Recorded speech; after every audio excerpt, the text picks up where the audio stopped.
We're live! It's fucking beer clock, dude. Let's do it. Beer clock, yeah! Woo! Why is it just you? Okay. What?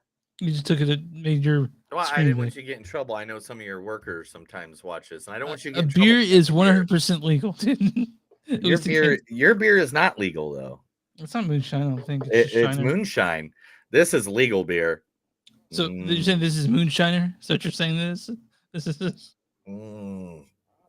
Legal beer. Oh, man, yeah, I'm excited. I posted a lot of stuff out there, commercial wise, because I now got that chat. Well, did someone else pay for it? The work pay for it? Because I know you have a certain amount of stuff you can do, and then they can lock you out. But you have access to it all the way. I did not pay for it. Okay. I didn't know that. Wait till just now. Yeah, but until just now. Okay. Yes, I'll go back on it a little bit. Yeah. Because I only tried a couple things, so I wanted to try everything out. So I know the ChatGPT, because I used it and I gave them information about our podcast. Did our stuff automatically pop up in there, or did you have to? No, what you have to do for it is you just have to give it all the info. Okay. It's like two geeks that review movies. The podcast is called Movies That Don't Suck and Some That Do. We're going live at 6:30 on Thursday. The two movies is Guardians of the Galaxy Volume 3 and A Good Person. And then it gets all the other information. That's how it got that information where it's like, Star-Lord and his rambish buckets. And then A Good Person is a movie about, figuring it all out, or whatever. Because I asked ChatGPT, I was like, "What do you think about the podcast Movies That Don't Suck and Some That Do?" And they give me some other podcasts, and I name that. And I'm like, "Oh, I thought you're not even our friend. Yeah, you're not even our friend. You don't even like us like that. You don't even like this." Let's see. I came up with an idea. I was thinking about. What was I thinking about?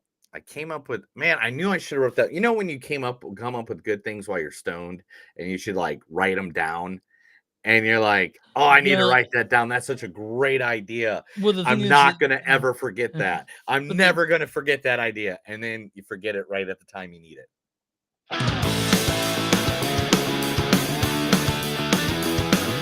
It's a show by Chris and Neil with all great movies. They are the real deal. We watch them all, so you don't have to. It's movies that don't suck and some that do. Ladies and gentlemen, boys and girls, listeners of all ages, welcome to another episode of Movies That Don't Suck and Some That Do. My name is Neil. And I'm Chris. And today we are doing 2 movies. Is there 2 movies we're doing? Just today? 2 movies, but one of them will be talked about way more than the other. One of them will be talked. Actually, both of them will be talked about really well because both movies are pretty good. The first movie that we're going to be talking about is a movie that came out just like a couple weeks ago at the theater. Kind of a lot of people didn't know it was out there because we have all these blockbusters going on. I think everybody went and seen Super Mario Brothers 3 times. Yeah. I think that was the movie everybody saw. But it stars the one, the only, her now as Black Widow, Florence Pugh. You just didn't want your baby sister to tag along whilst you saved the world with the cool kids. You weren't really my sister. And the Avengers aren't really your family. Why do you guys do that thing? Do what? The thing you do when you're fighting. This thing that you do when you whip your hair when you're fighting with the arm and the hair, and you do a fighting pose. It's a fighting pose. You're a total poser. Oh, come on. I mean, they're great poses, but it does look like you think everyone's looking at you all the time. All that time that I spent posing, I was trying to actually do something good to make up for all the pain and suffering that we caused. Trying to be more than just a trained killer. Well, then you were fooling yourself. Because pain and suffering is every day, and we are both still a trained killer. Except I'm not the one that's on the cover of a magazine. I'm not the killer that little girls call their hero. Damn, burn. Burn. Yeah. Black Widow. Also, in She's this, is playing a counterpart to her, a good coming up actress. She played in Freaky. She played in several other things. Celeste O'Connor. What are you doing here in Somerville anyway? Honestly, my mom won't say it, but we're broke. We just got evicted, and the only thing that's left in our name is this creepy old farmhouse our grandfather left us in the middle of nowhere. No offense. I'm not offended. This place is dumb. But why do you live here? I'm 4th generation dumb. So. Get out! What is that? I don't know. That is from Ghostbusters Afterlife. Ghostbusters, which she's actually part of the next Ghostbusters 2 already. Good, I'm glad to hear that. Yeah, so also one of the comedic geniuses of all times, one of my favorite people that came from the good old world of Saturday Night Live, and every time I see her, I can only think one thing: sweaty balls. What's her There's name? nothing I like more than sweaty balls. They're tasteful. I like to put them in my mouth. They're very delicious when you put sweaty balls in your mouth. Anyway, Molly Shannon. My feelings would best be expressed in a monologue from the made-for-TV movie Portrait of a Teenage Centerfold starring Miss Laurie Singer from Footloose. If you must.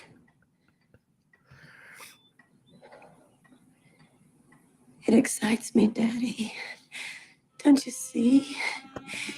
I like it when the men look at me. You try to keep me trapped here in this small town like a little animal. But I am busting out, Daddy. I'm gonna see the world, and the world is gonna see me. They're gonna see all of me, Daddy. All of me. All of me. Mary, Stop that. Stop it. What are you doing with my grandchild? From Superstar. From Superstar, Molly Shannon from Superstar. Now, the last person in this movie, one of the greats, if not one of the greatest actors of all time. The one, the only, Mr. Morgan Freeman. You've tried it your way for years, and your students can't even get past the minimum basic skills test. That means they can hardly read.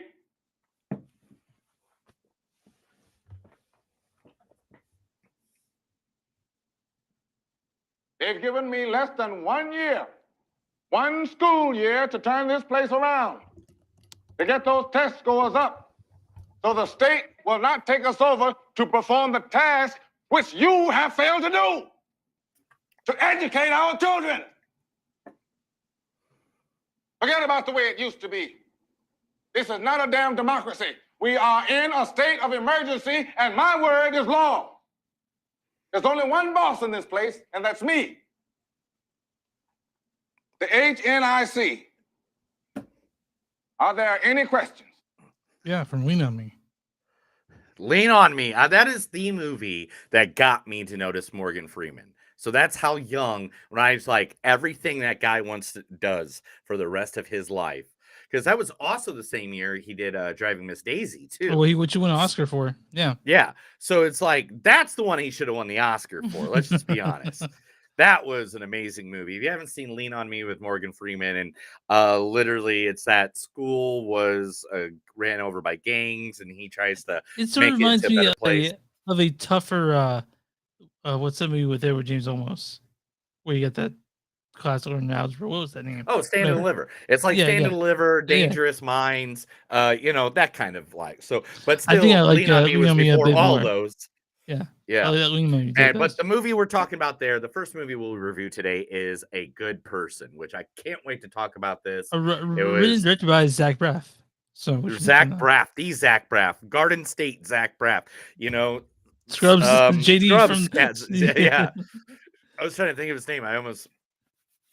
But the second movie we're talking about, everybody, you're gonna know it because everybody's talking about it. And of course, the guys who actually are the geeks that know the stuff, we definitely got to talk about it. Mhm. And that is Guardians of the Galaxy Volume 3. Now, how do you want me to do this, Chris? This is gonna take a little bit. Let's just go through who they are. Because I literally tried to make these as short as possible. This will take I 4 did. minutes. I did. This will So take each a one while. of them's like only 20 to 30 seconds.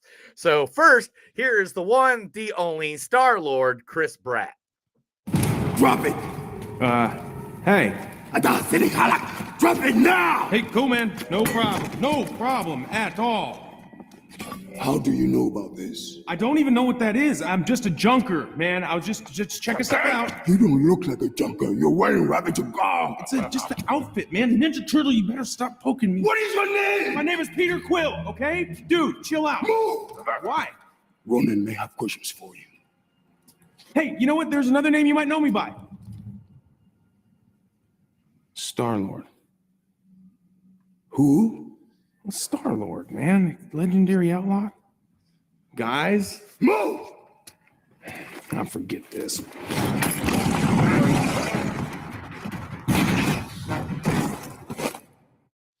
Yeah, from the first Guardians of the Galaxy movie. Yeah, every single one that I gave you is the exact clip where we either get introduced or they become a Guardian of the Galaxy. Now, the reason not everyone is the exact one, because there are one or two of them that those clips do not exist, and I do not want to break trade. Yeah, I don't want to be like, hey, go to Disney Plus and go grab this clip. You know, like, I know they're not. All right, let's go through the list of them. Let's get them done. Bradley Cooper is Rocket. Sandarians. What a bunch of losers.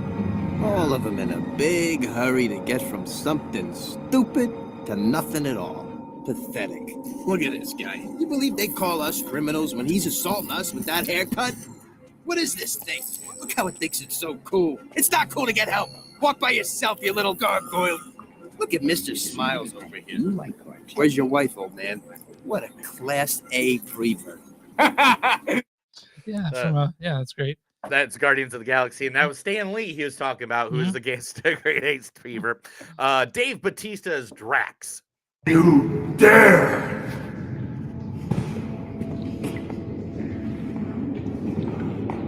You know who I am, yes? You're Drax, the Destroyer. You know why they call me this? Dozens of Ronan's minions. Ronan murdered my wife, Ovette, and my daughter, Camaria. He slaughtered them where they stood, and he laughed! Well, her life is not yours to take. He killed my family. I shall kill one of his in return. Yeah. Again, you're introduced to Drax. Yep. Karen Gillian, Nebula. Thanks, Dad. Sounds fair. This is one fight you won't win. Let's head to the kiln. She's in Sexy as a Robot. I gotta be honest. Dude, she's awesome. She's an awesome human being too, man. Yeah. Zoe Zandalin as Gamora. Zoe Saldana. Yeah, that's what I said. Saldana as Gamora. It will be your doom. If this happens again, you'll be facing our father without his prize. I'm a daughter of Thanos, just like you. But I know Xandar. Ronan has already decreed that I... Don't speak for me. You will not fail. Have I ever? Kraglin, Sean Gunn as Kraglin. Thanks. Captain. Now just show me how to work this thing. Well, the turning thing there makes the songs go up and down. Made by primitive people. That is Show you primitive. some of my favorites. It's got Traffic. That's really good. They have some good songs. Thin Lizzy is a group I like a lot. There's a lady on there named Alice Cooper that I like a lot. She seems kind of angry, but kind of like stuff we felt when we were kids, you know? Cat. There's a cat. Yeah. That's cool. So the funny part about that is, one, that's a deleted scene. They didn't have the full Zune scene that I wanted.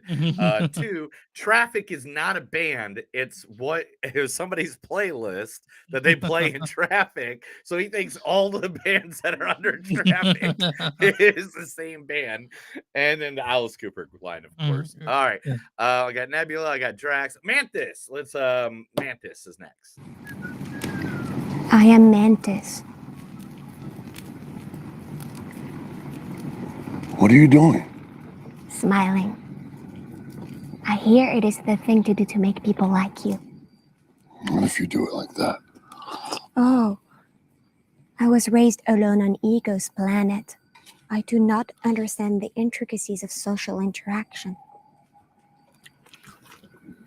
Can I pet your puppy? It is adorable. Yes.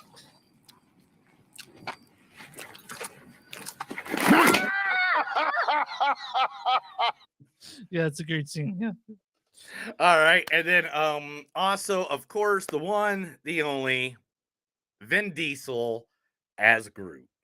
I'm Groot. I am Groot. I am Groot. I'm Groot. I am Groot. I am Groot. We are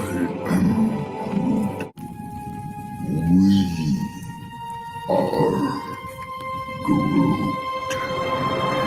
So many tears in that first So one. many tears in all those, those different ones. Then I have one other person, the villain, but Chris, I'll let you want take to say that it? one. Oh man. Shuguri Iwuji as the High Evolutionary. Every time I turn around, one of you's doing something fucked up. I thought Waller gave me soldiers. Instead, it's a fucking apple dumpling gang. Classic bull. Who are the apple dumpling gang? Incompetent dinguses. But they always triumph in the end. Fuck you, John. Jesus. You told Vigilante to kill Peacemaker's father? I didn't tell him to. I just kind of put the idea in his head. That Peacemaker would be better off without his father. Well, his father is going to go to the authorities and tell him how he switched out the fingerprints. I was just trying to make the hard choice. Seeing as we're already losing Peacemaker's trust, how's it going to feel when he finds out we manipulated his best friend into killing his father?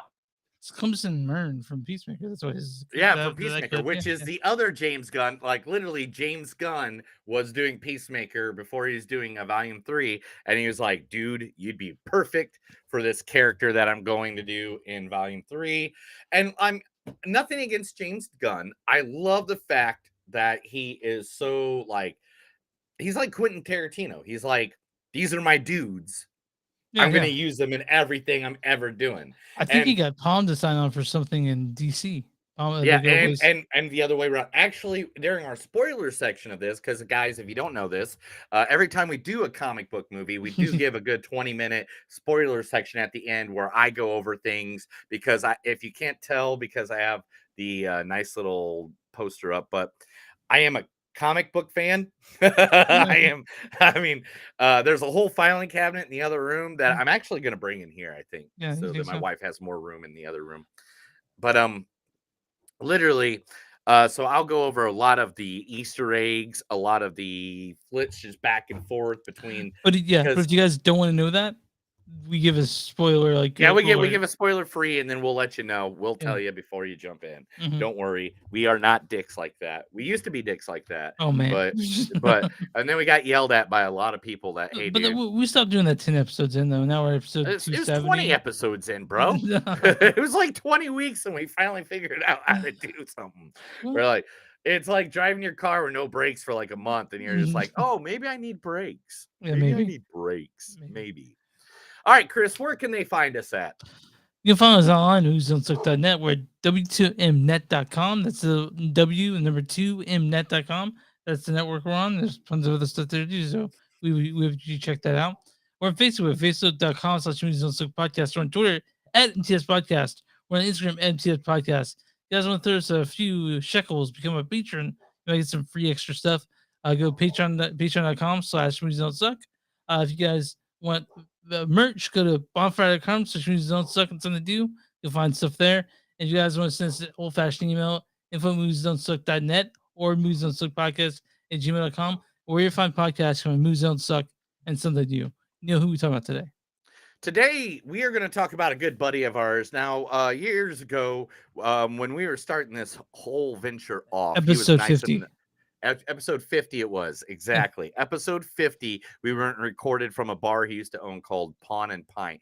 Well, this man has now moved on to doing pop-up bars, and he's got not one, but 2 theme bars in Kansas City right now. And we're talking about, Chris, say it for me, please.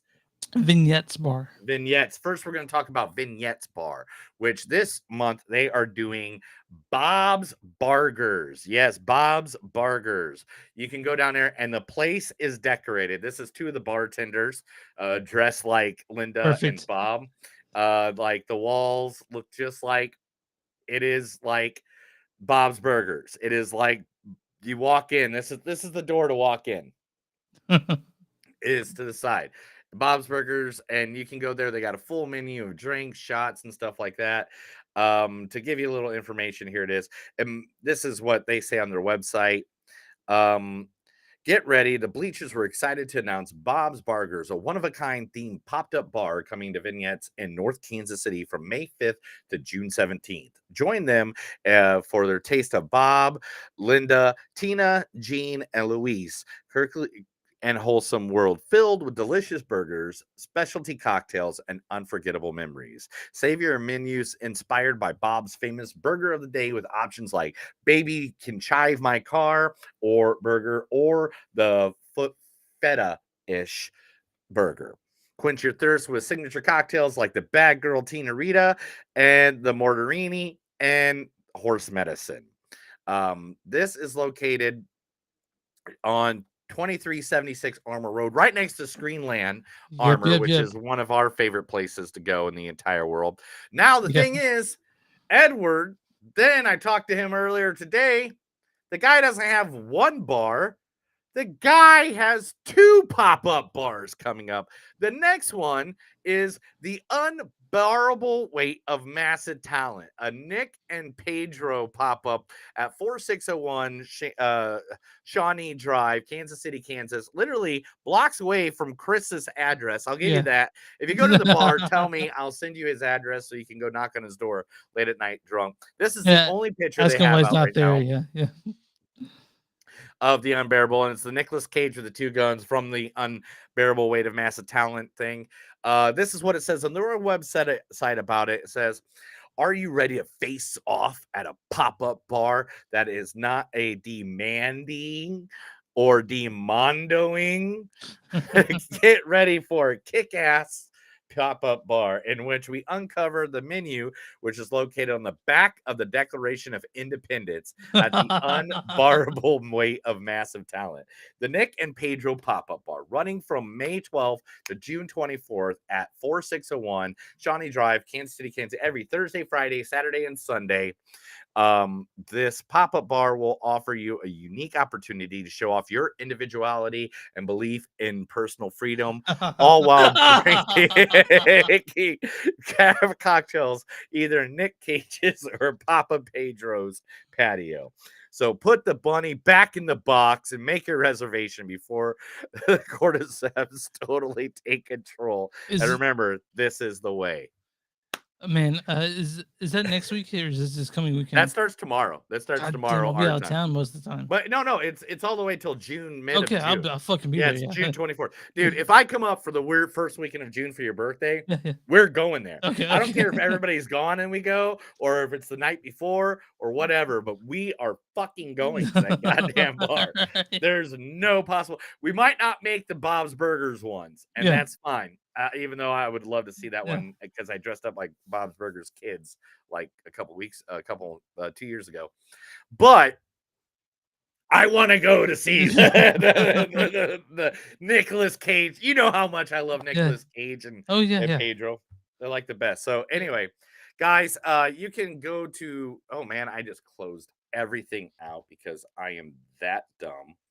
Don't worry, guys. I don't need to be 25 dumb. minutes in.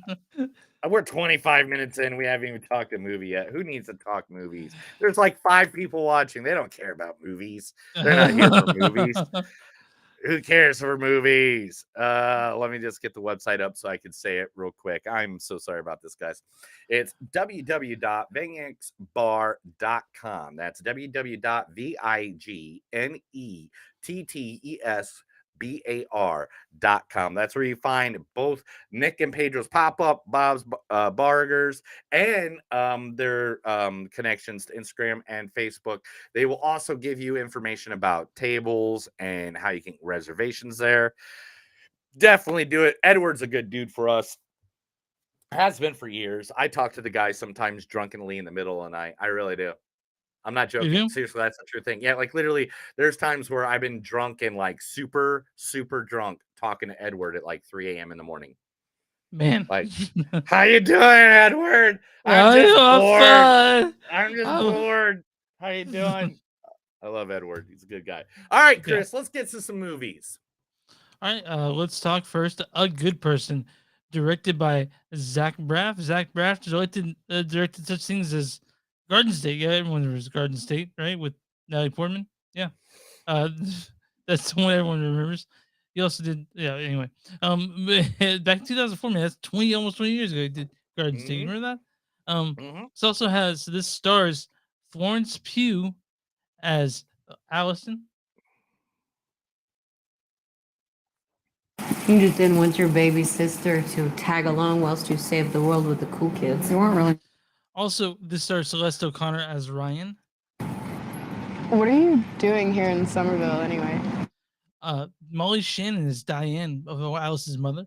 My feelings would best be expressed in a monologue from the made-for-TV movie Portrait of a Teenage Centerfold starring Miss Laurie Singer from Footloose.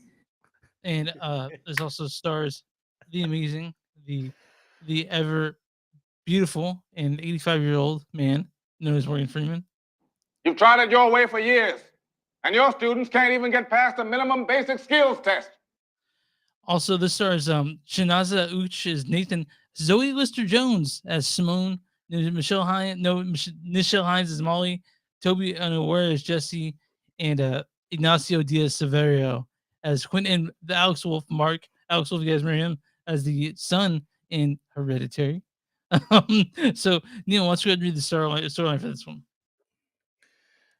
Allison, which is my wife's maiden name. Allison. I didn't know that. Literally, that's funny. Allison, the protagonist of A Good Person, is a promising young woman with a thriving career, a loving fiance, and a close-knit circle of family and friends.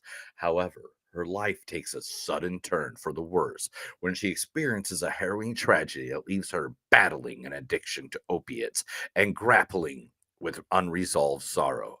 Despite the challenges that lie ahead, she finds solace and strength in an unexpected relationship with her would-be father-in-law, who becomes her unlikely ally in the journey towards healing and recovery. All right, man. It's a hard drama. So Zach Braff, you guys remember Garden State, he is sort of maligned for creating the archetype of a girlfriend being the manic pixie dream girl. And this is his attempt to make sure that he's not that guy. I'm with that one. I want to see, first up, I want to say right up front that the acting in this, all this is incredible. All the acting is spot on. This movie, the acting in this movie, everybody played their character ridiculously well. Yeah. In fact, I'm going to go and say this. I'm pissed this movie does not have more recognition out there. Oh, yeah. Because I feel like this was like a really good story, and someone who's had to deal with some traumas that were in this movie personally. Yeah. That I was a huge fan of this movie. I Did was you- a huge fan of the relationship between Florence and not Samuel L. Jackson. I'm so sorry. I was thinking for some reason I was thinking Nick Fury in my head. I don't know why. yeah. But the probably because we're about to talk Guardians of the Yeah, Galaxy. That's must be, probably yeah, why. Anyway, but the relationship between Florence and Morgan Freeman was ridiculously awesome. Mhm. Literally the relationship of how this all goes. I mean, there's some parts like I really wish they would give me more information or maybe a visual of exactly what happened During that year. in during we get told what happens. Well, I think part of that is it's the unraveling of the story, revealing part. So Yeah. yeah, so you maybe have an idea how it goes, and it doesn't go that way, Yeah. which I thought was fine. The movie itself it was it was really well acted, really well done, and it had parts that I guess people who know people who've been addicted can relate to or know, Yeah. experienced before. I don't have a problem with. I like the movie itself.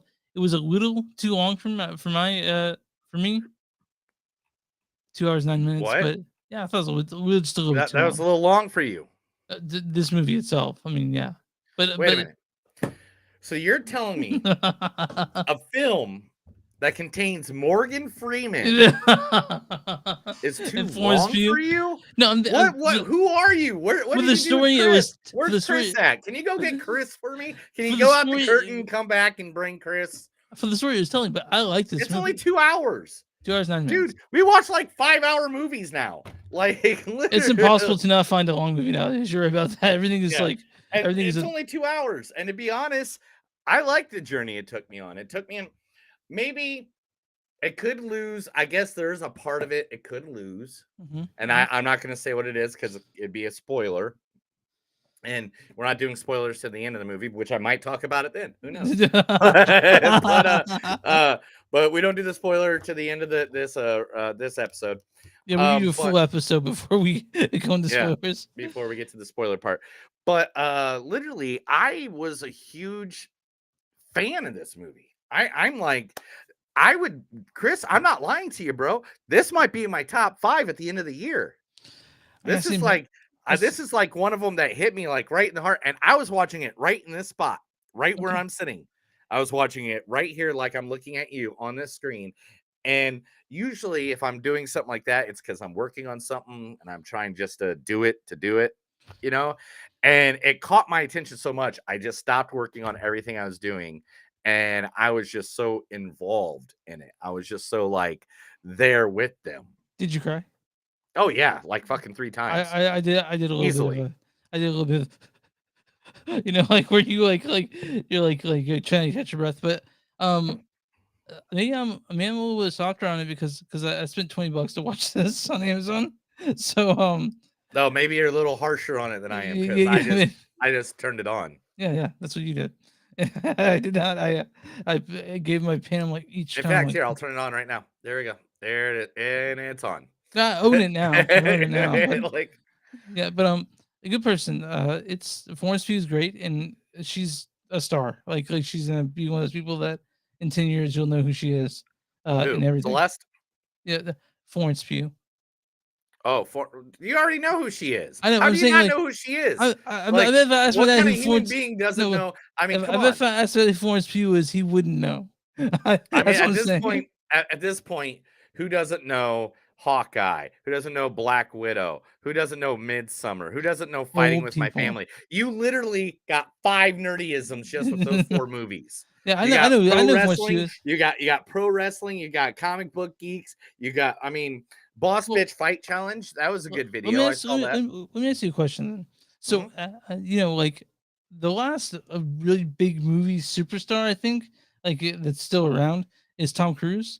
But like in the last 15 years, who became a giant superstar in the way that Tom Cruise was? Like Ryan Reynolds. Yeah, fuck it. Ryan Right. Reynolds before that was just a throwaway cutesy boy. Chris Evans. I'll go Chris Evans too. But- Yeah. All right, man. I just don't think that I don't. Because where's Freddie Prinze Jr.? What happened to him? Yeah, where's Jason Vanderbeek?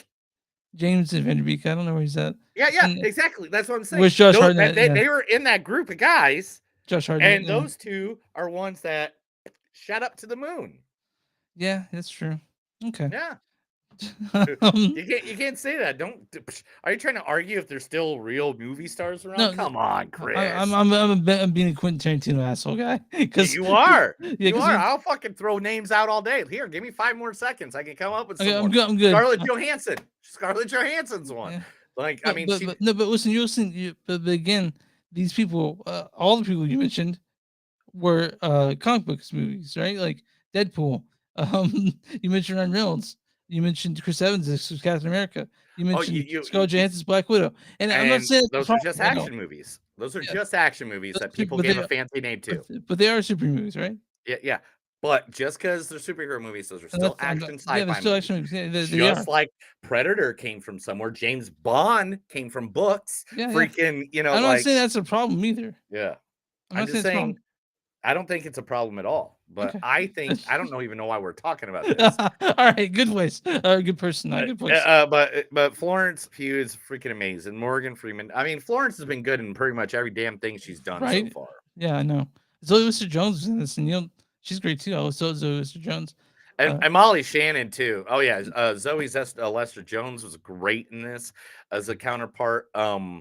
There was another performance. Somebody popped up that I was just like, oh, it sucks that he played that part, but I'm glad that he got a. You wanted a bigger part for that It's guy? either Oli Green or Alex Wolf that plays the a-hole with the tattoo face. Alex Wolf. Oh no. that's someone else. That's, It's Diaz Silvera. Silvero. Yeah. He played a good part. It's a bad part in the movie, but he played a good part, and hopefully we see a lot more of him coming up. Let's get some quotes and let's move on. All right, cool. Because we have a big, huge news segment, and we Yeah. have a lot giant to do, bro. segment about the Guardians of the Galaxy. Oh, you threw the big Yeah, one. we got a huge one. It's gonna be big. It's gonna be bigger than your. Anyway, many hours I spent blissfully lost in a world of my own creation. I love that line. It was a great line. I never have to see the day again.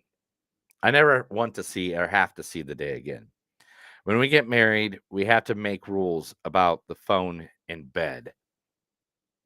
Chris, do you have the phone? Do you ever play with your phone in bed? Leah does. So Oh, I could be a professional dancer. I just laughed at that because I was like, when people say that, usually that means a different kind of dancer. Anyway, what are these dresses we are seeing? I couldn't even sleep last night thinking about that.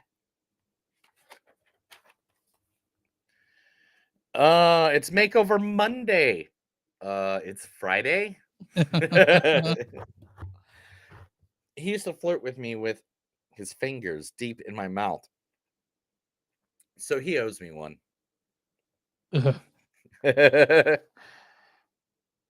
Are you a dyke only when I fuck your mother? Goddamn, Mo. No. Goddamn, no foreplay or anything?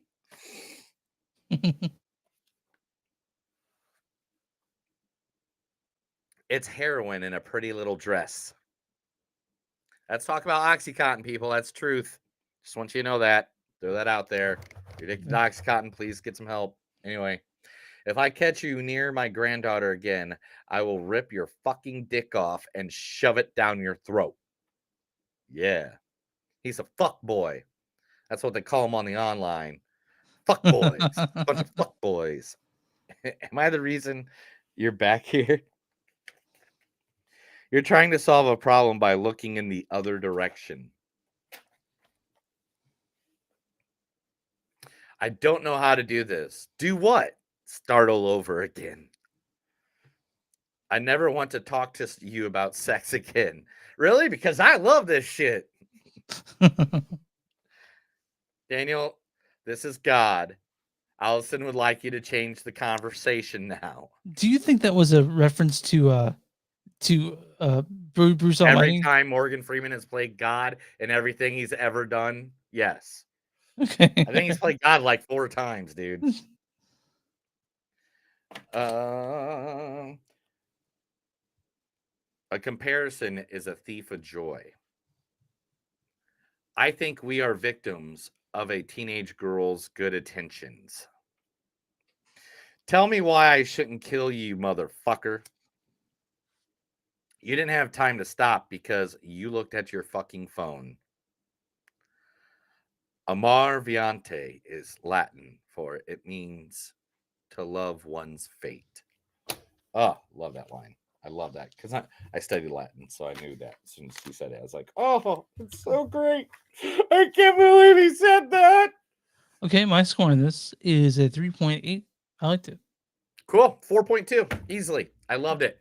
I loved it. This is one of those hard droppers that, like, right now, if I went to go visit my mom, I'd be You like, ever "Hey, watch it Mom, with you? yeah, I got a movie to watch with you." Like, I have movies to watch with you. And we would watch those movies, and then we'd be happy, and then she would not disown me like she did that one time. Would you make her watch Antichrist or something? What's that? Should you make her watch Antichrist or something? No. I made her watch Batman, Dark Knight. Yeah, you know, one shitty movie after another. Come on. Oh, Man, Chris be Nolan, nice. sometime he'll make a good movie. Yeah, I mean, hopefully Joe Oppenheimer is great. I'm looking really for Joe Oppenheimer. All right, man. I'm on RottenTomatoes.com. What is the audience score for a good person?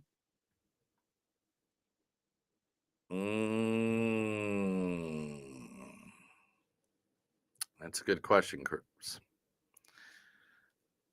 I am going to say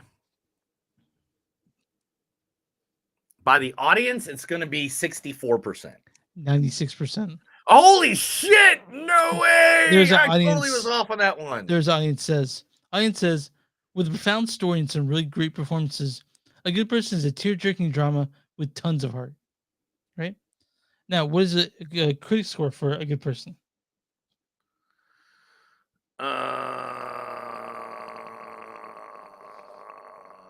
Well, if they did 96, it has to be 83 at least. Is that what you're saying? 83? Yep. 57%. What is it? 57. What is their bullshit reason for that?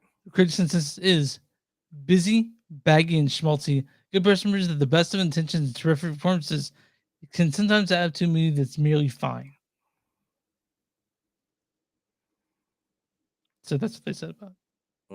I think that's bullshit.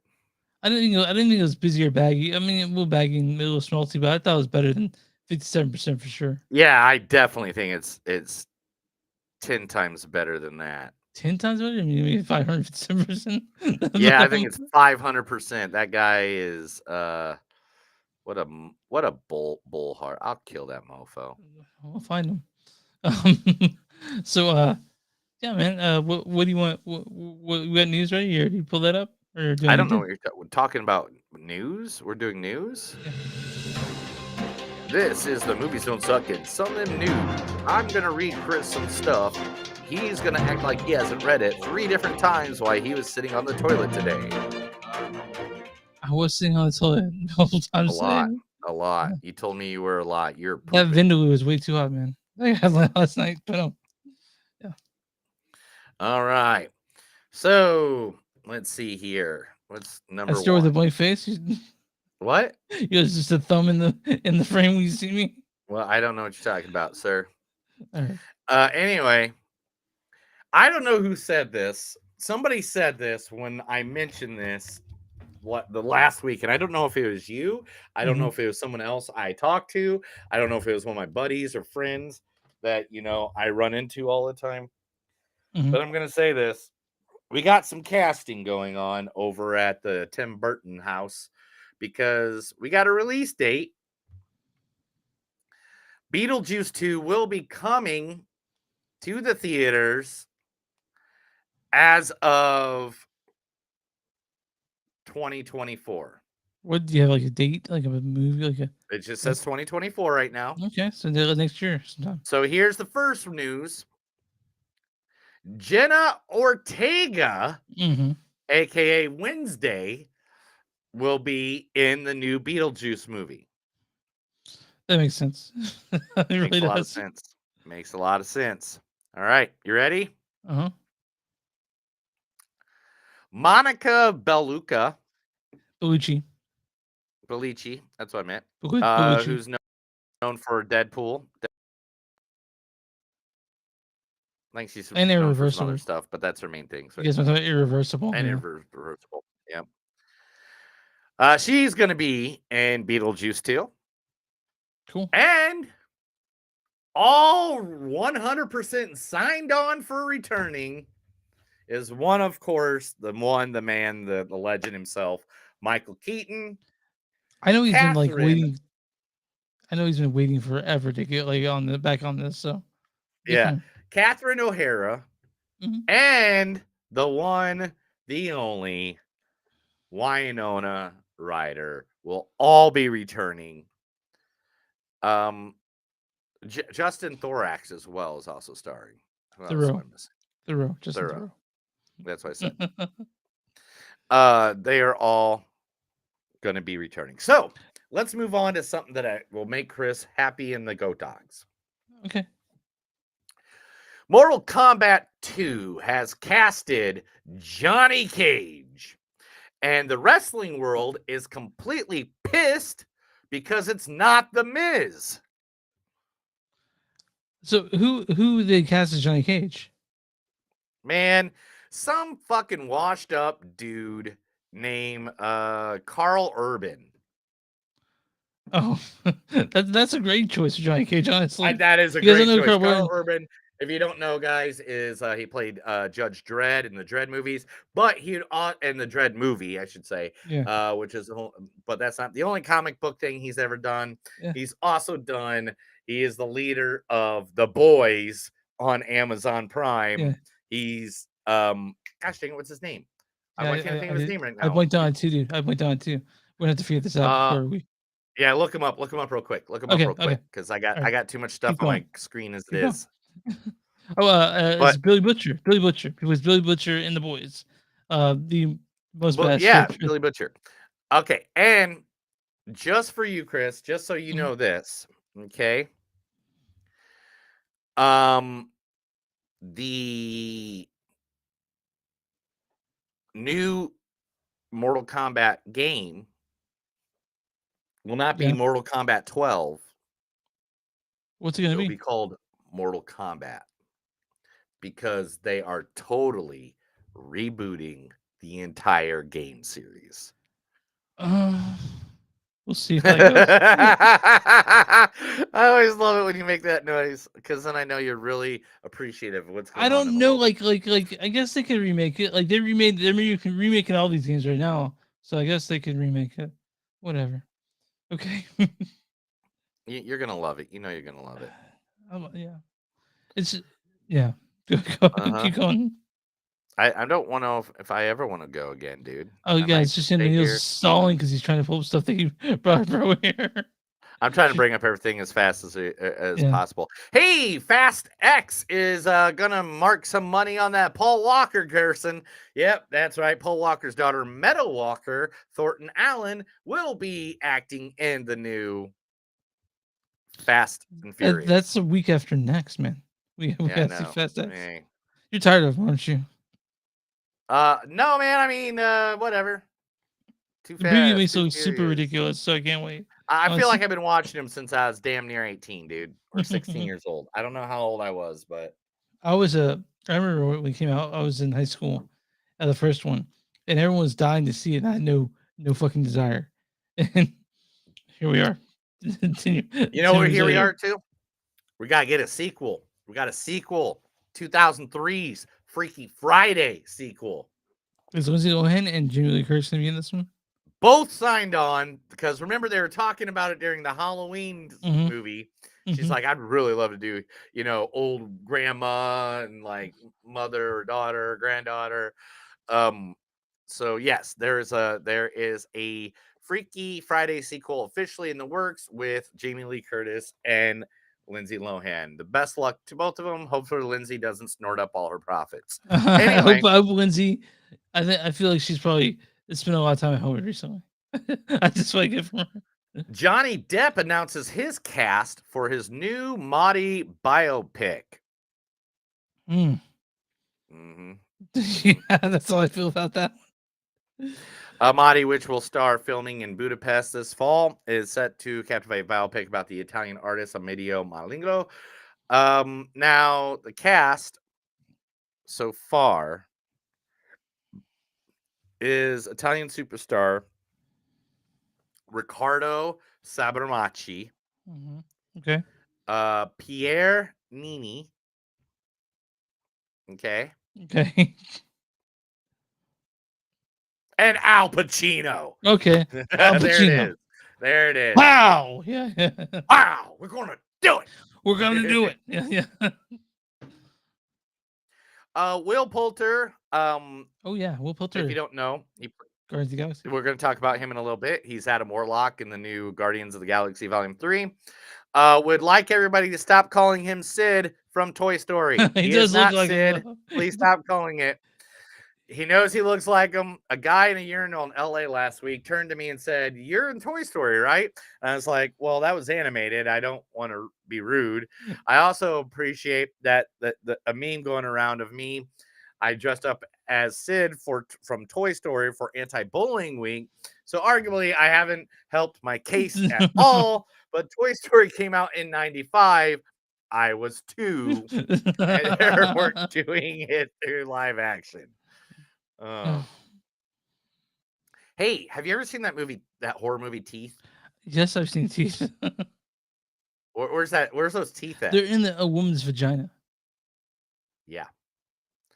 Teeth has now joined the ranks of horror movies turned musical. Oh wow.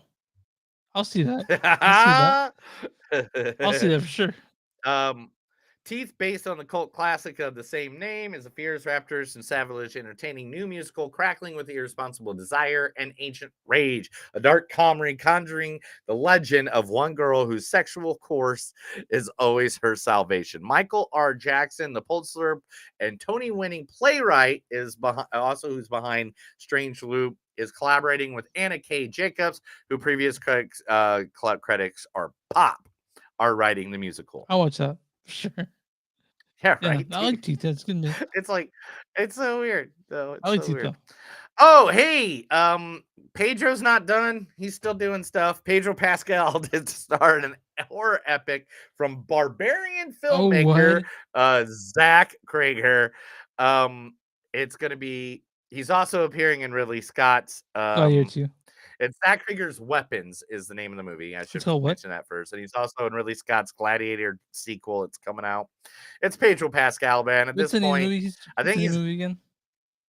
What's the name of the movie that's coming out again with Weapons. Weapons? Okay, I'm super excited for it. All right, yeah. Yeah, it's Pedro. I hear Barbarian. I hear director. I hear Pedro. I'm like, fuck yeah, let's see that movie.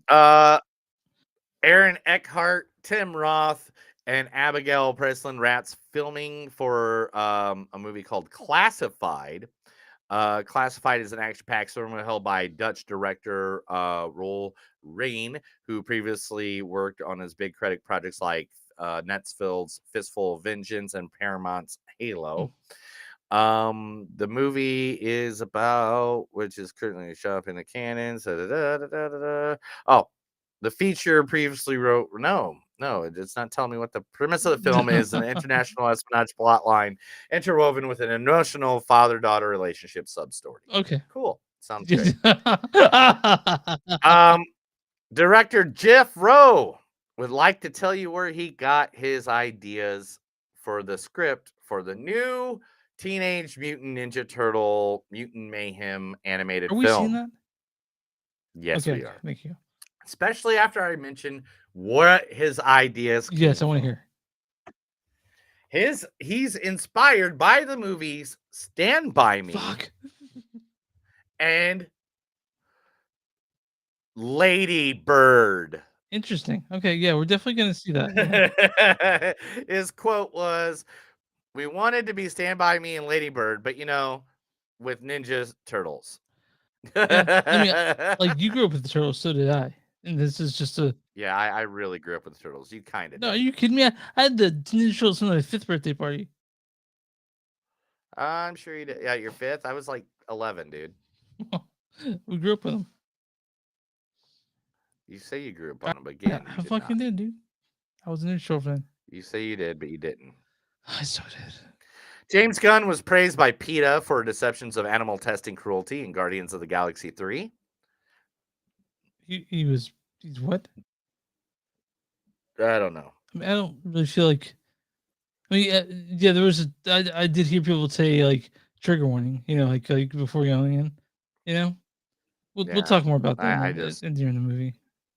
Stephen King's The Monkey adaptation finds its lead in The White Lotus. James Wan is set to produce Whoa. the latest adaptation of Stephen King's classic novel, The Monkey.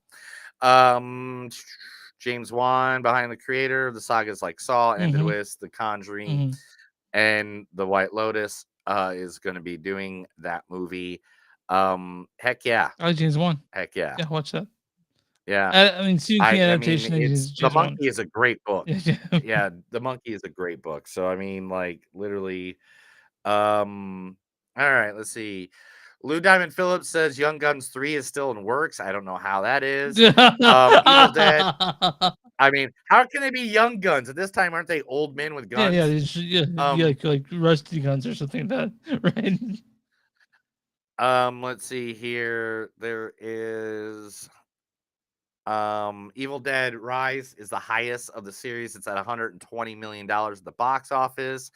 Wrestling legend, or soon to be legend and Hall of Famer someday, Cody Rhodes has been fighting for a Star Trek scenario for a scene. He goes, I could tell my agent in LA there's only one thing that's kind of alerts on notifications is when it comes to Trek. I'll take anything. They can put me in a whole Gorn outfit where you don't even know it's me. I'll take it. You can put me in the engine room. I'll take it. I can literally just do something with my face, some sort of recognition on the bridge. Ensign, I don't care. Whatever. I will take it. So someone please, the American Nightmare Cody Rhodes, soon to be WWE champion, really wants to be in Star Trek movie.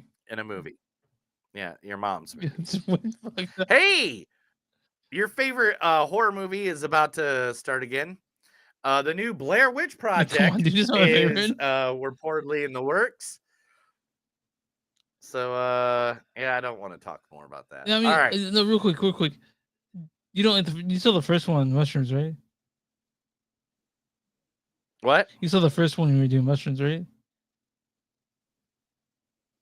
Yes, I did that that was many years ago. Teenage kids doing drugs, going to movies. And Yep. what was that like for you? Seeing Blair Witch Project and mushrooms. I freaked out a lot. I was not I have there, about guys. 6 Just so you more know, stories. this was long before I met Neil. Just so you guys know. Oh no, yeah, I was a way teenager in Indiana. Mark Maron has joined Jude Law and Nicholas Hoult in The Order. So now that has more people. Can't in it that we wanna fucking wait, see. dude. Yeah, so that movie's all about everything we want to touch ourselves in an ungodly way, like. Very unholy. Bill Skarsgård is going to be playing Nicolas Cage's son in the Lord of War sequel. Yeah, I actually did see this. I'm a big fan of World of War. I've seen that movie like 8 or 9 times just because. Right. And it's great. It's got Jared Leto before he is what he is now, which is some weird cult leader. Now he's just an actor, and it's good to see. World of War is great, and I guess they call this one the Lords of War, right? They gotta do that, like aliens. I didn't know World of War was so popular to get a sequel. I'm happy to hear that. You know? Yeah, I know exactly what you're talking about. Okay, so he was like, moving on. James Gunn wants to put Chris Pratt in his new beloved DC hero Superman legacy. Superman? He wants him to be Crypto the dog. Okay. Superman's pet dog. He goes, I was hoping I could cast him as Crypto the super dog. He could just do motion capture and walk around on his hands and knees, but he can't talk. I don't know about that, dude. Guy Ritchie's next action movie will star Henry Cavill, Jake Gyllenhaal, and Ezzy Gonzalez. Because we didn't see The Covenant. We should have. But It doesn't have a title right now. But it's Guy Ritchie with Evan Atkinson and John Ferdberg of Black Bear International. So I mean, Queens, dude. Queens. yeah, it doesn't give us anything. But I mean, Guy Ritchie, Henry Cavill, Jake Gyllenhaal, you got me there. You don't even have to go anymore. Mark Hamill and Tom Hiddleston is to star in Stephen King's new movie, The Life of Chuck, directed by The Haunting of the Hills' Mike Flanagan. I feel like Mark Hamill just showing more stuff than he used to, like because he's gonna be in that movie, The Machine, coming out in May, which we're very excited about. The Yeah, Machine. and he's just showed up in. Well, because now he's at Mark Hamill level. He's at But legendary. he was at legendary level before that, I think. Don't you think? Well, he only did Luke Skywalker before. Okay, but And then he came back now and he did redid. the other Star Wars. Okay. He did the other Star Wars movies, and now he's like, at the super. Sorry, my pants are falling down. If anybody was watching it. But now he's at legendary level. Where Where I don't he know, can still pull the audience. So they're like, yeah, Mark Hamill was in this one. Okay, all right. Last but not least is an actual Star Wars report. Star Wars: The Rey sequel details revealed by Kathleen Kennedy. They are exploring the evolution of the Jedi. They're going to be 15 years after the rise of Skywalker. The First Order has fallen. The Jedi are in chaos. And there's even a question of how many even exist anymore. And Rey's building the new Jedi Order based on the text that she was given and that Luke imparted on her. Yeah, we'll watch it. I mean, like Star Wars. We're gonna fucking watch those movies. Yeah, it's Star Wars. We're gonna watch Star Wars. Are you gonna watch Star Wars? Yeah, I'm gonna watch fucking Star Wars. I mean, who's not gonna watch fucking Star Wars? I mean, what person put Star Wars on? If you don't watch Star Wars because it says Star Wars, it's because you're one of those guys. And I know what we all know what those guys Yeah, are. they're fun haters. That's what they are. Yeah, I don't Yeah, like just Star nerds. Wars. Yeah, Nerds like Star Yeah. Wars. He's right. We do like. But that's it, Chris. Let's get to this because I know it's going to be an hour. So let's do it. That was The Movies That Don't Suck and Some That Do. Now me and Chris are going to talk the biggest comic book movie of the year, Guardians of the Galaxy Volume 3. Okay, you guys don't know who James Gunn is. He directed this. I don't know how you would go your life without knowing James Gunn, but James directed Guardians of the Galaxy Volume 1. Volume 2 is also known for Trauma films. Is Super. He did Super. I fucking love Super. Don't you love Super? And he is now the leader of the DC universe. This is probably his last film he's ever going to do for Marvel for the foreseeable future. This stars Chris Pratt as Peter Quill / Star-Lord. Star-Lord. Drop it! Hey. Drop it now! Hey, cool, man. No problem. No. Also, Bradley Cooper as Rocket Raccoon or Rocket. Xandarians. What a bunch of losers. Also, Dave Bautista as Drax. You dare!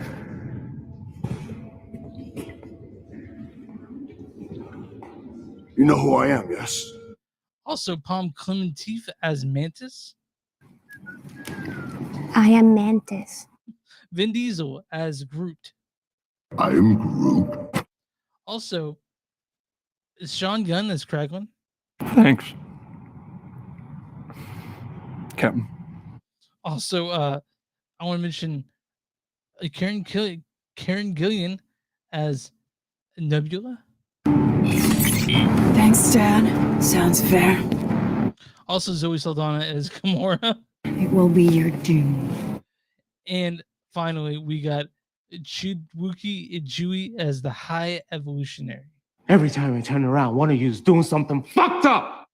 So it stars Maria Bakalova as Cosmo, Sarah Almami as Solarmi. That's a bunch of S's. Will Poulter, who we talked about, as Adam Warlock, and we also got, and that's that's a lot of people in this movie. Why don't you go ahead and read the storyline for this one? I guess.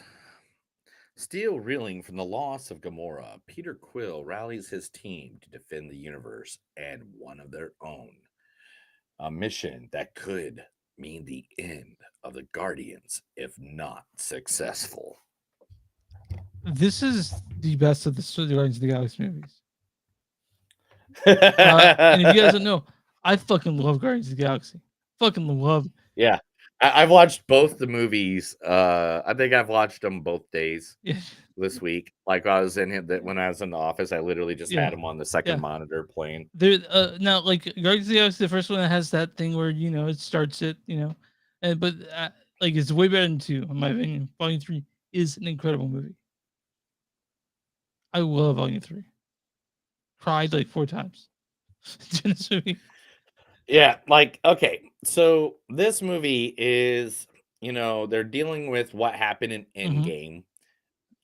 Which guys, that's only a couple years from away. That like This is the best Marvel movie since Endgame, right? Yeah, I mean, I don't know, dude. That's just what are the other movies? You got to list them for me. Here, let's see. Marvel movie order. All right, here we go. We're gonna get them all right now. So and we'll start with Endgame. How about that? All right, so we're in phase 5. All right. Endgame was in phase 3. Yeah. So what came out since then is Spider-Man So Far you're From Home, which saying is great. We like This is Spider-Man. better than Spider-Man Far From Home. You're saying this is better than Doctor Yes. Strange. This is better than Yes. Loki. This is better than I don't know, man. Far Eternals. From Home is really good. Far From Home with all the Spider-Man Sp- and Spider-Man No Way Home. No Way Home. No Okay, Way Home. I'm sorry.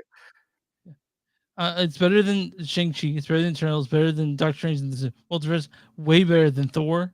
Way better than Ant-Man, and way better than the new what was it, Ant-Man and the Wasp? Yeah, and it's just Ant-Man and the it's Wasp the was best one really since good. Endgame. Werewolf by Night was good. Oh man. I don't know, dude. This is better I than mean, Guardians. This is better than the best movie since Endgame. And I think you agree with me. I think you're 1% agree with me. I think you're just fucking with me. no, I'm not fucking with you. I mean, Spider-Man No Way Home, man, is literally one of the best comic book movies of all time. Like, and that's in my This is opinion, neck and but neck with it. still. This is neck and neck with it, So, in my opinion. no, it's not. It's not. All right, It's a all good right. movie, but it's not neck and neck.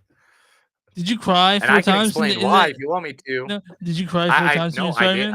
I did have some. I had some moments. Did you cry I during had this some movie? Because I moments. cried like 4 times during this movie.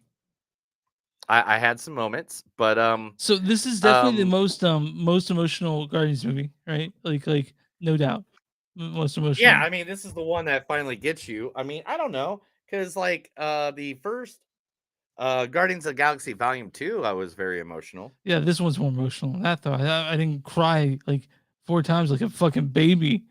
I did when they only showed David Hasselhoff for half a second in Guardians of the Galaxy Volume 2. You're telling me it was possible I think in Volume 2, to have David I think Hasselhoff? Volume 2 is the only time I cried is when they did that tribute to Yondu. Oh gosh, but anyway, all right, let's talk about the movie at hand. Okay. This is literally them all dealing with all the turmoils in their own life. Yeah. Every Guardian is like Shit's going wrong. someone said this. Yeah, someone said this, and I thought this was a great way to explain it. Every single the first movie was all them hiding, is showing you how they mask their tragedies. Quill does it by music. Rocket does it by building things. Then you got Drax does it by ignoring. Like each one of them has their own thing. Then Volume 2 is how they all deal with it as a group, on how they're still covering all their major tragedies, but how they come together as a group.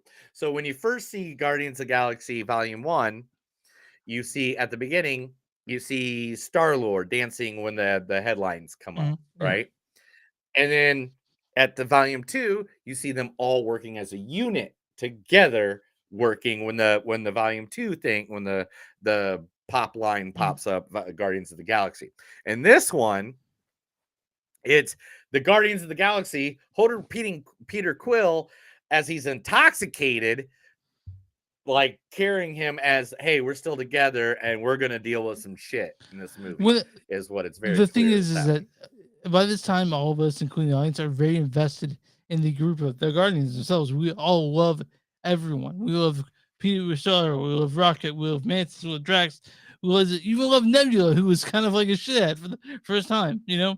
And Groot, of course, he doesn't love Groot. And it's just seeing this was like getting together with some old friends and then seeing them, and then you're there.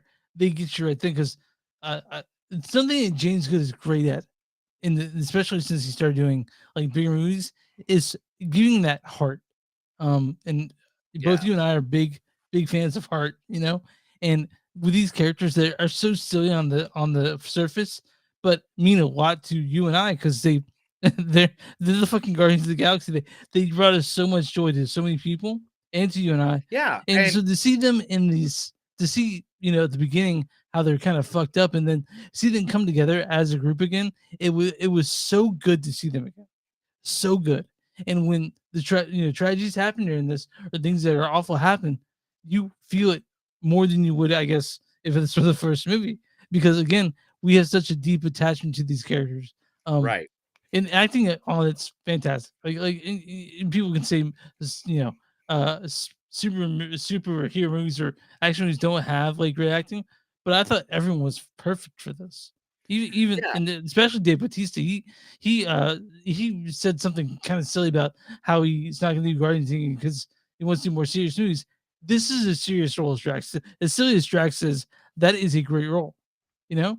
And I think, well, I mean, I'm guessing after Knock at the Cabin, he's ready to do some more knocking at cabins. You and I talked about how Dave Bautista, he's a wrestler turned actor. But he's that turned actor, not turned action star. Yeah, exactly. He's an actor. He's a wrestler turned actor. He's not The Rock. He's not John Cena. While they're great, they're action stars. Go dance like John Cena. Yeah. I'm gonna get down like John but Cena. Dave Bautista, Anyway. I think, has a great acting career ahead of him. Well, like The Rock is the action star, and Johnny Cena is more of an action star. Dave Bautista can do whatever he wants to because he's a fantastic actor. Right. We all love Chris Pratt. We all love Bradley Cooper. We all love Palm. We all love Karen Gillian, Vin Diesel. Yeah. And we all love Zoe Saldana.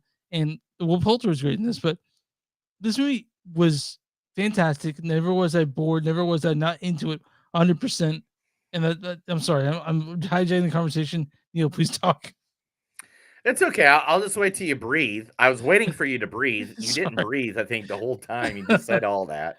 All right. I was trying to jump in on several of your points. Sorry, I can't even remember what they are now because you just No. went full tangent on that, bro. Okay, I know. I just love this movie so much. So All I want right, you to all right. talk. This is a really good movie. All right. So one, we get some setup from the holiday special. If you didn't see the holiday special, don't worry.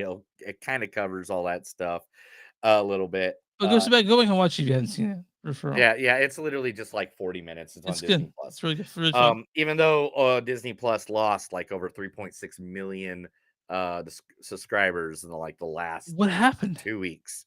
Yeah. Mondo's over. Okay. All right. Mandalorian's over. Yeah. I don't Okay. know. They got nothing else coming out. you know? But this movie was so cool. Mhm. They really tell you the backstory of Rocket Raccoon, or Rocket, if you Yeah. want to say that. They give you this great story about how Peter, because we all thought, because of Endgame, I think we all kind of thought, hey, there's Gamora again. She's just gonna hook back up with Peter Quill, and that's not what happened here.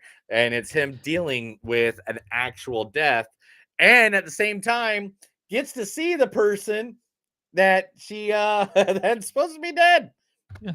But I thought that was really interesting. They didn't Disneyfy it like you expected them to. They made Gamora basically Gamora at the end of Endgame. They didn't say like, okay, she came back and now they're in love again. No, this was Chris Pratt dealing with that, and or pretty cool dealing with that. and I really appreciated they didn't massage their shoulders say it's all okay. They're back and good now.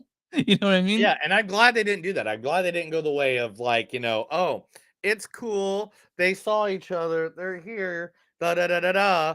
And there's some on my floor right here, and I didn't know what that was. And then I looked over. It's my dog. It's one of my dog's pull toys. Okay. So, like anyway, here I'll just hide it. There we go. Anyway, so like but this movie had heart, had soul. The only downfall I think of this movie, Okay. and this is it. This is just me being picky as fuck. Is I never got a Drax backstory. Oh, you want a Drax backstory? Like, wanted I to get that, it, and I get it, and I get why Yeah. they don't do it. Do you know why they didn't do it? What? Because time constraints and what? Let me show you a picture. Okay. See this picture? Yeah, I do see the picture. See the difference? What they look like? Yeah, they look different for sure. Yeah. Yeah. So in the comics, Drax is nothing like Drax. Oh yeah. So in the comics, he's actually made by like the World or a group of scientists called the Enclave, which we'll talk about them here in a little bit. That created him, and he only had one goal. And you know what his goal was? To destroy. To kill Thanos. Yeah. Well, To Thanos is destroy dead. Thanos. That was his only goal. That's in his brain. If he kills Thanos, he's dead. He has no reason to live. But Thanos is dead in this MCU. Yeah. So, like, and they made him part of a race, like a different species or whatever, and stuff like that. Well, I So thought it was cool. Didn't I you would mention love that to now? hear. I would love to see what James Gunn's version of where Drax come from, and I didn't get that, and that's my only upset is that I never got that because they completely changed that character, which I get why they did it, and I'm not bitching about that. I just wanted to see that story. Real quick, is Rocket's stories stay the same from the comic books? It is? Okay. Because that's what I want to know. But by the way, It's close enough. now you guys we're not gonna give anything away, but you will cry several times if you have any connection to these characters. At least once. At least Yeah. once. You're gonna cry. You're gonna jiggle your stuff. You're gonna make out with the random person next to you. Wait a minute, no, that's a different movie. No, it's just- Anyway, you might get your hand on your shoulder from the first thing. It's all right, Right. pal. It's all right. yeah, this movie was really in depth. The bad guy, the High Evolutionary, was amazing. Oh man. High Evolutionary, if you don't know, is a character that's all about perfection. And the way the MCU has created him, I believe we're going to see more of him in the future. Well, or maybe not. I mean, maybe he was killed. I actually have a whole theory on this, Okay. and we'll talk about it in the spoiler section. What did you But think the about High- Adam Warlock finally showing up? 'Cause you've been talking to this guy forever. Because if you don't know who Adam Warlock is in comics, guys, Adam Warlock is literally he could kick Superman's ass. Yeah. You've talked about him, I think, since the first Guardians of the Galaxy. I'm wondering Yeah, what well, the I fuck mean- Adam Warlock is that? Do you see that, Chris? What is Yeah, that? What that's Adam Warlock in comic the book middle. is that? What, That's the what- Infinity War. Infinity War. yeah, He yeah, didn't show up there though. the Infinity War. Yeah. Yeah, You waiting for him to yeah. show up there, that he did not. Yeah. Huh? He didn't show up in Infinity War. You were waiting for that. Yeah. Did you see him in any of those Infinity War movies? No. Endgame? Nothing No. like that? No. At any point did he just walk up into a place and go, "Hey man, I can put on the gauntlet like it's nothing"? No. Do you remember that? Do you remember No, that? I don't remember that Yeah. at all. We'll talk about that in the spoiler section as well, guys, because I got a lot to say about the Adam Warlock character and how they portrayed him and stuff like that. You want to get the But quotes? I like the fact that they made him young enough that he Oh. can be in the next phase. Okay. Because literally that does fit in to what he's supposed to be and what he is. And so, I mean, I'm going to tell you guys, literally, I have researched the hell of this thing. Like, I don't even know how big this page is of information I have here. Let's see. I have a lot. I have a lot to give you. I have But a we'll lot. talk to give. about that after we get a spoiler. Yeah. But this way, the movie was great. It is good. It's the last time you're going to see the Guardians together. You might see each one of them in separate movies and separate things and separate entities. In fact, it's actually been hinted at that they're already in several things going forward. Yeah, we'll talk about the post credit scene at the end of this. Yeah, we'll talk about that here in a moment. But here, let's give some quotes. Let's give our scores and then move on. Now, remember, I was in a dark theater, booked theater, IMAX, Yeah, the whole thing. Come on, Drax, dance. Only idiots dance. You're a bad dog.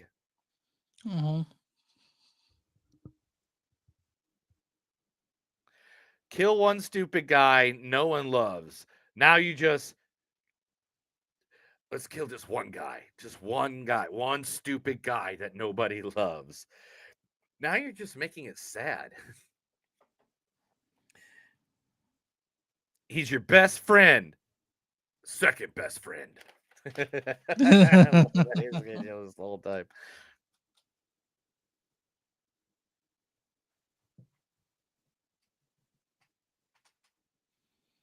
I have no idea what I wrote. We have but one goat. We have but one goat. Create the perfect. We have but one goal. Sorry, it looks like goat. We have but one goal. Create the perfect being for the perfect society. I am going to jail for killing him. Mantis, you asshole. Hi, my name is Patrick Swayze. Kill the one who looks like a cabbage to show you mean business. Yeah, he is some douchebag who carved my best friend, second best friend. Yesterday I made a poop in the shape of a fish.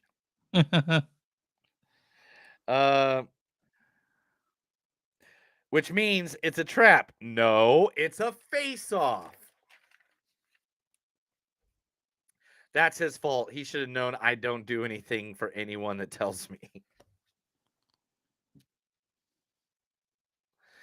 Earth would be a good place without the ignorance and bigotry. It's not a trap. It's a face-off. Damn. I am Groot. He makes us high and loves him like he's some liability.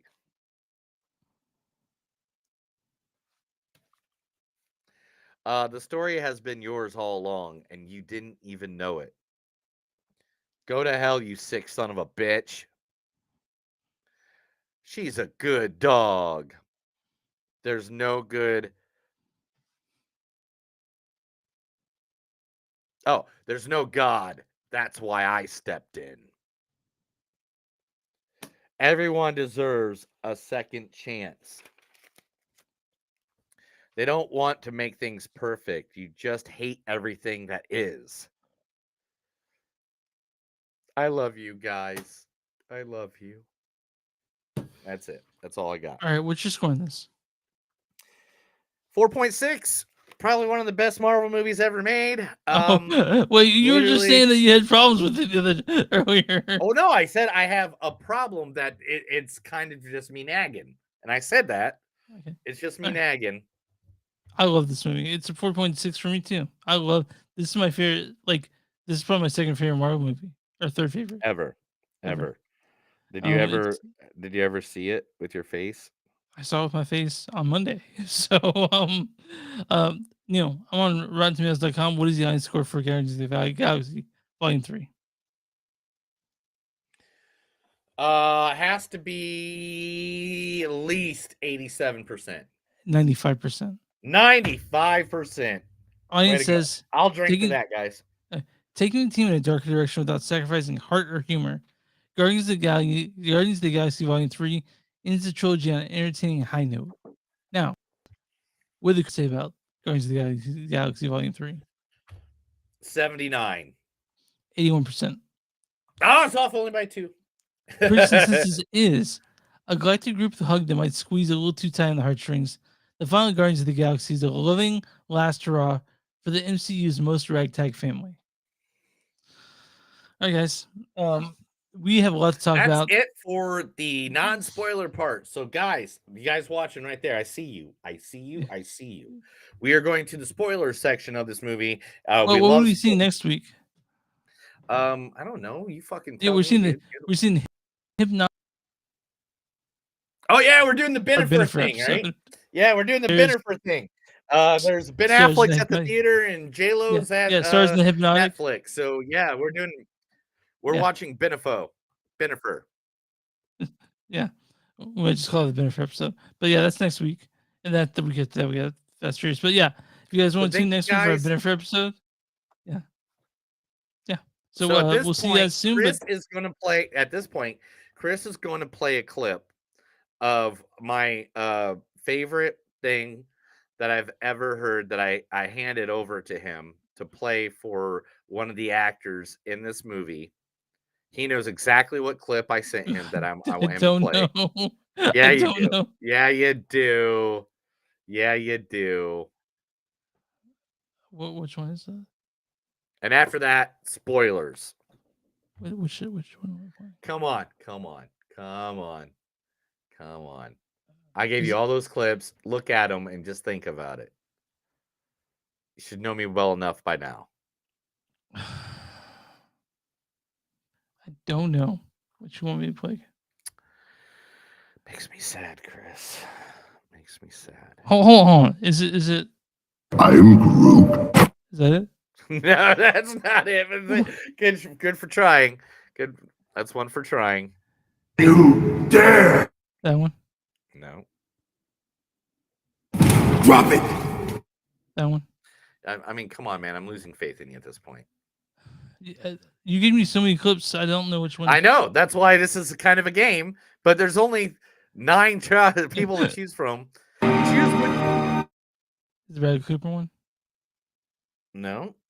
Is it? It's not Zoe Saldana. It can't be. It's not. I am Mantis. Right? No. It's not Sean. It can't be. It can't be. Thanks, Yes. Captain. Now just show me how to work this thing. Well, the turning thing there makes the songs go up and down. Made by primitive people. That is Show you primitive. some of my favorites. It's got Traffic. That's really good. They have some good songs. Thin Lizzy is a group I like a lot. There's a lady on there named Alice Cooper that I like a lot. She seems kind of angry, but kind of like stuff how we felt when we were kids, you know? Cat. There's a cat. Yeah. All right. I love that. I love that. There's an Alice Cooper lady on there. Seems very angry. It's like the stuff, we talk about when we were young. I love that. It's like one of my favorite parts of the entire. All right. Anyway, I laughed so hard when I found that clip, dude. So all right. Now the So ammo. first, Okay, go ahead. let's just do this. Let's just get it out of let's get this part out of the way. Let's get this done. All right. Any questions, Chris? It seemed all pretty self-explanatory, but do you think the High Evolution is really dead? I don't know. And the reason why. You ready for this? Mm-hmm. I think that's how you bring in the X-Men. Oh, yeah? Because what's the High Evolutionary want to do? He wants to create the perfect world. Create the perfect person, not the perfect world. Okay. The perfect world is just he needed a planet to put people on, right? Yeah. So the High Evolutionary always wants to, this guy right here always wants to be. I know, doesn't he look completely different in the comic book world? Here you go. We'll do a side by side. There you go. But he always wants to create the perfect beings. So how do you get to evolution? The next stage of evolution is the X-Men. Mutation, Like yeah. said, mutation. So I think that's where we get the X-Men. Because I mean, this guy has been one of the biggie bad guys for decades. I mean, here he is fighting. Oh, I don't know, Galactus, the planet eater. You know, Yeah. the High Evolutionary has all these kind of powers, and so I mean, it's awesome. So, Okay. Guys, you want me? what Go do ahead. you now like in the comic books? Did the Guardians continue out on without Quill and Drax and Nebula and Gamora and Mantis? Yeah, The you know group? why? Why? Okay, I'm gonna show you why. You ready? Hmm. Which one of those guys is in that group? None of them. Okay, cool. Which one are in that group? None of them. Okay. Which one is in that group? Mantis. That's it. Mantis and Drax. That's Oh it. yeah, yeah. Oh, Mantis and Drax. Drax. Okay. Yep. Here's the one they remade after the movie came out. So this is the remake of that. As you see, Drax is gray because Drax has always been green. He's gray because James Gunn is like, there's too many green people. We need Yeah, a it's different color. Gamora. Yeah, we need Yeah. a different color. But here's the original. This is And the none of it's- original Guardians of the Galaxy. Do and you none see of them are- one yeah, none- person? I don't see one person that's in that. Yeah. So here's the killer part. Okay, Are there's- you ready for there's- this? That's Peter and Rocket, and I see Gamora. I see. Yep. There's a couple people in that one. Yeah. Mm-hmm. And here's another one that not a single of one of them are in that one. So how did James Gunn pick the ones he wanted? You know, I don't know. They probably gave him like the right. That's the thing I didn't look up and I should have. Yeah. And I apologize for that, but I did not look it up. But let's go over a few things I do have information on. So let's get through the stuff that I wrote down and I Okay. freaking went through. From the credits, we saw the Guardians of the Galaxy had a clip of the comic that said Showtime A-Holes, which is a throwback to also the opening of Guardians of the Galaxy Volume 2 when Peter says it. But you see the clip of the actual comic book that he got it from. When the hand reaches in to get Rocket, it looks like the infamous painting of Man Touches God or the Creation of Adam by Michelangelo. Nowhere is their headquarters like in the comics. That's actually in the holiday special, the head of a Celestial, which a Celestials is big beings from the Internals, or Peter's dad, Ego, which he's half Celestial. They bought Nowhere from the Collector. They stated that in the holiday special. They didn't state it here, so if you guys didn't know, that's where that is. Guardians of the Galaxy, the sign that they were putting up in front of that top of that bar was the Guardians of the Galaxy sign, but it was in the Cree language. So that's why it looked like it, and you're like, is that Japanese? Like, what is it that they're saying there? So they even mentioned that they are like the new police of the galaxy because Thanos destroyed Xandar, which is where the Nova was in the first Guardians of the Galaxy. Right. John C. Reilly with his like, Yeah. I don't think anybody's 100% a dick. Yeah. Like that guy. You see them use the Zune, the gift given by Yondu, just like right before he died, just like his mother gave him the music tape right when she was dying. So that's why he's so defensive of it. The new Guardians that were introduced was Cora Craiglin and Cosmo. Now, Cosmo the dog has been part of the Guardians of the Galaxy. we love for a long Cosmo. time. We're big fans of Cosmo. Now, he was a dog sent to the outer space by the Russians because the first animal ever sent to space was a dog. And in the comics, he's a boy. In the movies, he's a girl. That might have been Maria Bakova, by the way. This is what Yeah. So, and he's he got hit with cosmic rays, like the cosmic rays that Sure. the Fantastic Four got hit Uh-huh. by. So he's telekinetic, telepathic, energy based, light, laser forms. And do you know who he is voiced by? Maria Bakalova. I just said that. Yeah, Maria Yeah, Black from the Borat 2. Borat 2. Again, people, Gamora is Gamora from the end game and not Gamora from that. So make sure you understand that going into this movie. I already talked about the whole beginning of Guardians of the Galaxy 1, 2, and 3 and why they're all that way. Mhm. Now the name of the ship, did you hear what the name of the ship was? No, what was his name? The new name of the ship is Bowie. Oh, okay. All right. Because Peter's a big fan of Ziggy Mhm. Stardust. Yeah. And David Bowie.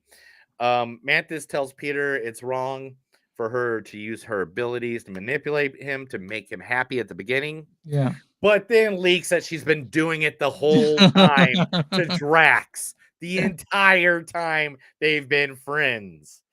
So that's kind of stuff. Now, all right, here we go.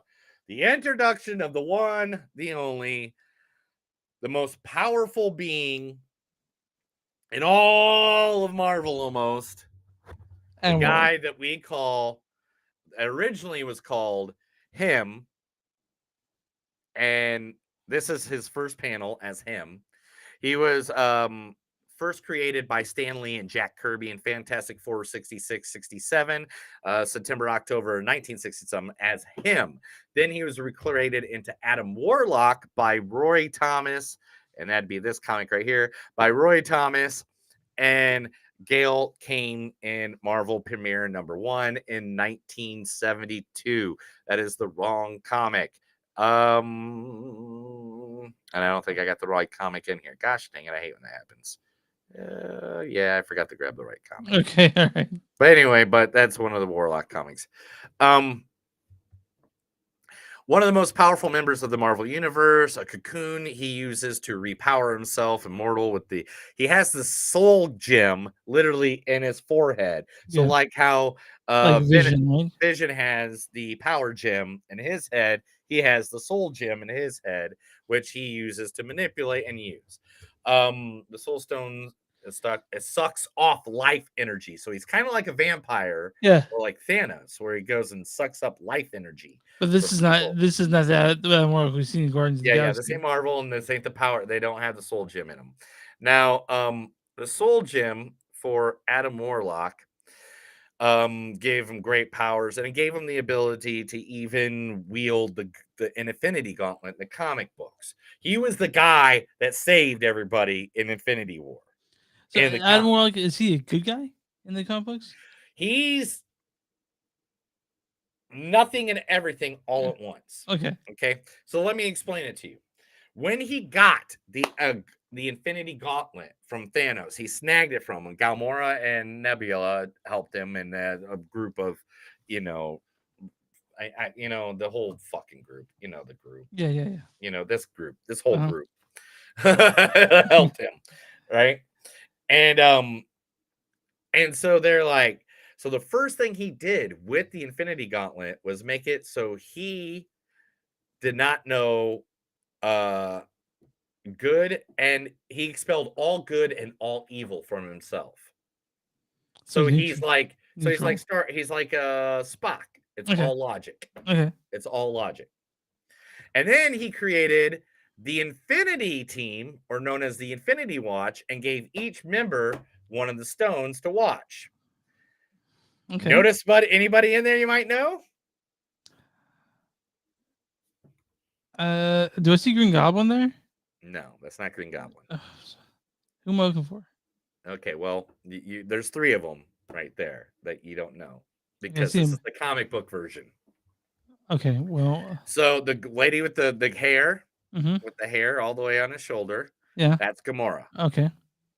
The green guy in the purple and behind him is Drax. Wow. Okay. The girl with the green high collar and the bald is Nebula. What? Okay. Yeah. So 3 members of the Infinity Watch were 3 people because he didn't want Thanos to get. And Yeah. then they had a whole line, Warlock and the Infinity Lump. Great, and he's pretty much immortal, pretty much whatever. The Enclave is the ones that built him on Earth to make him the perfect being, which is cool because the Sovereign in the movies Yeah. were looking for perfection. Mhm. So, you kind of equal it. And the Enclave look exactly like the High Evolutionary guys. Oh, but the counterpart, Yeah. yeah. Okay, cool. Like counter Earth. Gotcha. So then let's talk about High Evolutionary real quick. Mhm. High Evolutionary, again, was created by Stan Lee, Jack Kirby. First appearance, Mighty Thor 134, November 1966. What do he look like? This is what he looked like in his first appearance. Mm. He is actually, nobody knew that he was human. And that's one thing I didn't like about how they represented him, because he had a helmet on, and then at the end it takes off, and they're like, oh, he's just human. Yeah. He's just a human. He's scientist Herbert Edgard Wyndham, a genetic scientist from England who wants to create the perfect being or expand evolution. Created a place for his experiments called Wendigore, which they made the counter Earth is Wendigore. He was obsessed and learned with Dr. X's. Do you know who Dr. X's is? That's Minister Sinister in the X-Men world. Okay. He worked with Dr. Doom. He worked with he made Jessica Drew Spider-Woman with his stuff. Yeah. So he made Spider-Woman. Because of him, he created Scarlet Witch and Quicksilver. He created both of the twins for Magneto. Like, that's why I think he's the dude that will be the one that introduces X-Men to us. Okay. Cool. Now, all right. So we don't deep dive too much in that and bore you to death, because Chris is already looking like his face is spaced to nowhere. Like, he has like. What part did you cry at? That's what I want to know. When they're torturing poor fucking Rocket, man. How about when he was dying and he went to go see Teefs, Floor, and Lila. Oh gosh, yeah. God, I was blubbering hard. Blubbering hard. All right, Nebula's new arm of nanotech was a gift from Rocket after she gave him Bucky's arm in the holiday movie. Kraglin is having issues because he sees himself as a lesser Yondu, and he even had silver teeth, and Yondu had gold teeth. Like, literally that much of a difference. Adam beats down Drax in the same spot that Ronan beat him down in Guardians of the Galaxy 1. Wow. Adam, 89P113 can be seen on the subject screen for Rocket back when they were arrested in Guardians of the Galaxy Volume 1. Oh, wow. On the little screen. Yeah. And Lila is one of his on the same screen in Guardians 1 is one of his compadres. Known associates, like group. In the comics, Lila was his love interest. She was from a world where people were half human, animal breds, and she was like half otter. Yeah, she was half otter and animal bred, and which is kind of seen in their love interest in this. I cried so fucking hard when she died too. I was just like this is just tearing I me apart. Oh my god. Let's see, Teefs and Floor died too. I was like, this is why would you do this to me? But yeah, I cried a lot during this because it's hard for me to see animals get abused. Hard for me to see animals like they're just so fucking cute, man. It's not. Now, here we go. You ready for this? Yeah. 2 major things of foreshadowing happened during this movie. Did you catch them? Okay, what are they? I mean, like, foreshadowing tells you, like, gives you hints of what's going to happen. So, what is the foreshadowing you saw? First, Drax says, we're going to kill one lonely, stupid guy. Some guy that nobody loves. And then Peter Quill's like, yeah, you're just making it sad. There's only one guy that dies the whole time, and it's a lonely technician dude that they had to rip the stuff off to go find the raccoon, who is lonely, has no friends, and they make it very clear through the entire movie he has no friends and nobody likes him. And there's one guy that nobody loves, stupid guy. That was exactly who it was. Then, are you ready for the next one? Yeah. Okay. All the movie, the entire movie. I said it twice already. But I know it was said more times than that. Peter. Oh, yeah, here we go. Here we go. I actually made it one of the spoiler facts. Are you ready? Mm-hmm. Okay, Peter clarifies multiple times that it's not a trap, it's a face off. At the end, they take the face off the antagonist. Yeah, did you? They literally ripped the face off of the guy they're fighting. Like literally, the whole movie. He's like, it's not a trap, it's a face off. Drax used his first ever metaphor. Oh yeah. Which he's not allowed to use metaphors. That's part of his character. They even stated in the first movie. Mhm.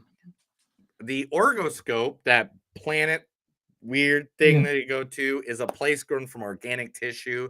It's home to the Attribute laboratories.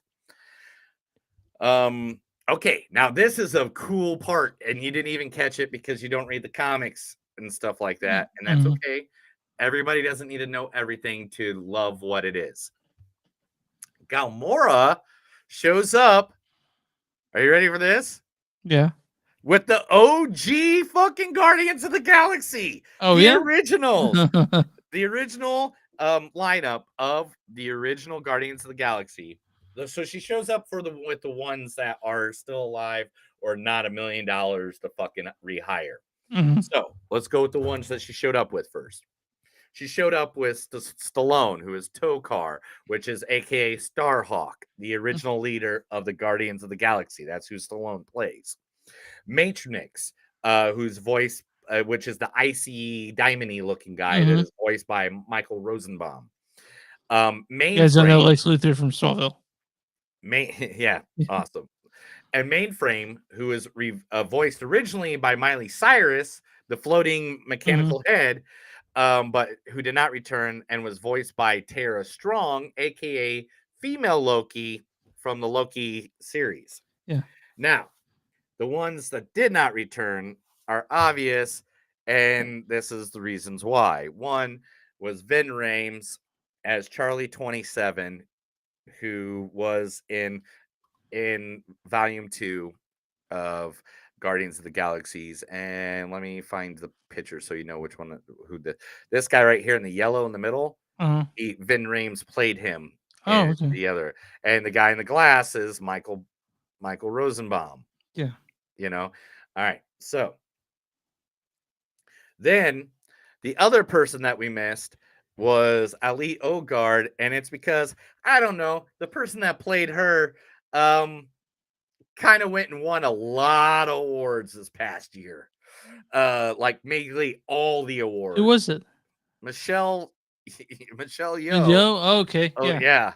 So that is the original Guardians. So when she shows up with the Ravagers, like literally, most of those people are the original Guardians of the Galaxy.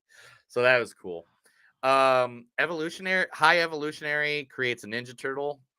That was weird. Yeah. Nathan Fillion and Michael Rooker are in every James Gunn movie that he's directed. Well, Nathan Fillion's great. So is Michael Rooker. Yeah. Including this one now.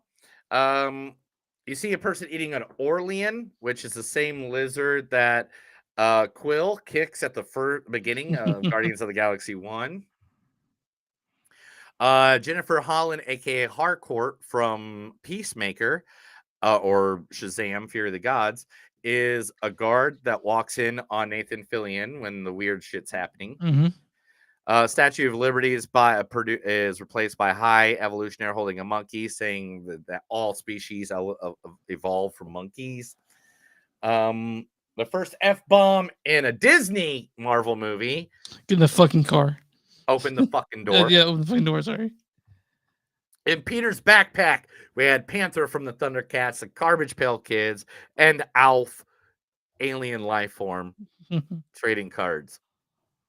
Shelby the Walrus has a Cockney accent, which is originally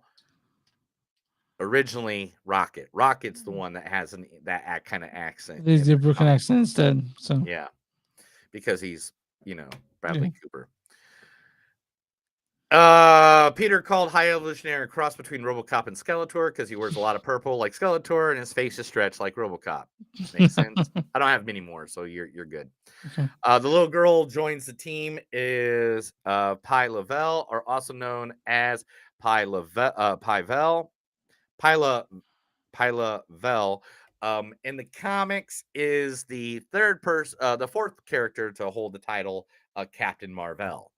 Oh wow. Do you think that'll show up later or no? I have no idea, but yes, I'm 100% I do. thinking. One of the things I did see is that the Phi Lavelle is much different in the comic books. Like she's much older, and that she's this comes from like a line of like. But you got to really think, famous when are we people. going to see her next? I mean, because the Avengers movie is years away, bro. Yeah. But we are These getting people are going to have plenty of time to grow up. Yeah. Sitting at the poker table was Howard the Duck, the broker, Yeah. and Cosmos the dog. Chris Fairbanks plays Broker, aka from Andor, and the guy who makes Michael Keaton tell him, "I'm Batman." Who are you? Oh yeah. I'm Batman. That's who that guy. The guy who played the broker. Oh, that's that fine. guy. Rocket says that he was indeed a raccoon. Finds out that he was indeed a raccoon from North America and embraces it by finally calling himself Rocket Raccoon. Yeah. Groot, I love you guys, is to the audience saying that, hey man, you've been with them long enough now that you know what he's saying. You Yeah, don't we need did people fear that. explaining. We mentioned that as we were walking out of the movie theater. She's like, well, we've been with them for so long. It's like you can understand him now. And I was like, yeah, okay. And literally, that has been verified by James Gunn. So 100%. That's why nobody reacted like he said. It's first time talking. Yeah. Newspapers in one of the after scenes, the newspaper talks about Kevin Bacon talking about his alien abduction, which is from the holiday special. yeah. And Lila says somebody has a plan for Rocket. Lila says somebody has a plan for a rocket, which could be the one above all, which is Marvel's version of God, who is Jack Kirby. Okay. Yeah. Like okay. literally several times in comic books. Yeah. Like there's one where Fantastic Four like get out of the comic and they like, oh, you're the one above all. And it's just like Jack Kirby sitting at a desk. And several times they've hinted that the god of Marvel is Jack Kirby, which is awesome because Stan Lee had to okay that. Yeah. Or it could be the Living Tribune, because the Living Tribune has been literally, you see things of the Living Tribune everywhere. Eternity, Thor, and Thor from Love and Thunder, which don't know. But it might be Kang, the Conqueror, that's actually making sure Are they gonna get a that different Rocket Kang? does everything. Because no, it won't be Kang from Ant-Man. It'd be Kang from Loki. The what was the name? He Who Remains. He Who Remains. Because he's the one that was trying to fix the timeline and keep it in that straight line and not have any branches. And so keeping Rocket alive makes that timeline keep going. Well, I'm thinking they need a different actor, right? You got to. I have no idea, bro. I have no idea what they're going to do with that. And to be honest, it sucks. I don't know how you can become. I just don't get it. I don't get it. Like, I mean, by any means, I don't understand Star, like that. I don't understand how that kind of celebrity gets to you because I've never been that level of celebrity. I've been higher level of celebrity than I am now. But like, it's just like, man, I cannot imagine what goes through your head. Maybe you had a God complex. Hell if I know. But to be honest, that's 100% the spoilers, man. Because besides that, I don't think there's Real quick. I mean, I Real can quick. give you really quick. Yeah, really quick. Let's do this. Here you go. That's what Drax looks originally That's what Mantis looks like originally. This is what Groot looks like originally. That is what Nebula looks like originally. And of course, you got to do the one, the only. There's Star-Lord originally, or the remake of Star-Lord, which they made in the comics. There's Cosmos, literally identical. And of course, Quick question. Oh, go ahead. Rocket. Go ahead. So the end of this movie said Mhm. Star-Lord will return. Where's he returning him? When is he going to show up in next, you think? Dude, he could be an Avenger. Because Star-Lord's been an Avenger before. He Yeah. could be in a Spider-Man movie. He could be, like literally, hey man, what movie coming up in Marvel's repertoire will you be upset if Chris Pratt just randomly shows up in? None of them. I'll be happy about Exactly. it. Exactly. Like there's just like so many. If Deadpool just starts showing up in every fucking movie now, Fine with it. because we're good with it. Like 100%. All right, man. But yeah, man, that's all of it. Yeah. I mean, I try to narrow it down a little bit. I did read a lot, so if you had any random questions, I was going to be able to knock them out. Yeah, if you guys want to email Neil after this, he'll be like, or Right. go to or literally on Facebook or YouTube, ask any one of the questions literally in that. We get those notifications, guys. I'll Mhm. go there and I'll answer those questions for you. or if you even want, you can search a few shekels at Patreon and answer you there. But you guys can find us online. Or you can just come find my house, bring a good bottle of gin. I love aviation. It's not just because of Ryan Reynolds makes it, because it is a good gin. Yeah, okay, dog, I get it. I'm sorry. All right, you can find us online at moviesdon'tsuck.net. We're on Facebook at facebook.com/podcast. When oh my way, so hold on. Sorry. You can find us Are you losing online. one? Is someone dying? No, Honey's excited that when you lose some. You go to w2mnet.com, w2mnet.com. So that we're a part of. You guys can find us there. We're also Facebook at Facebook. I said Facebook, right? Twitter at TS Podcast. We're on Instagram and TS Podcast. We're also on Patreon, patreon.com/moviesdon'tsuck. We're also at Bonfire. Join merch to bonfire.com/moviesdon'tsuck. Something you'll find us there. And wherever you find podcasts, find Movies Don't Suck, it's something new. Neil, what do we do for small business? Small business now. What do we do? I was drinking a lot. Yeah. Anyway, small business. If you got a small business, make sure to give us the information or send that information right over to us. We'll be more than happy to go over things with you, to advertise you to our thousands of listeners or millions of followers. Make sure, send us that information. We'll be more than happy. All right. Is it good? We're good to go. Let's get out of here. Ladies and gentlemen, boys and girls, listeners of all lenses, that's a new episode of Movies Don't Suck and Some Do. My name is Neil. And I'm Chris. And remember, guys, take care of each other. Take care of your friends. Take care of your family. Take care of your loved ones. Because guess what? That makes us all guardians of this galaxy. Have a good night.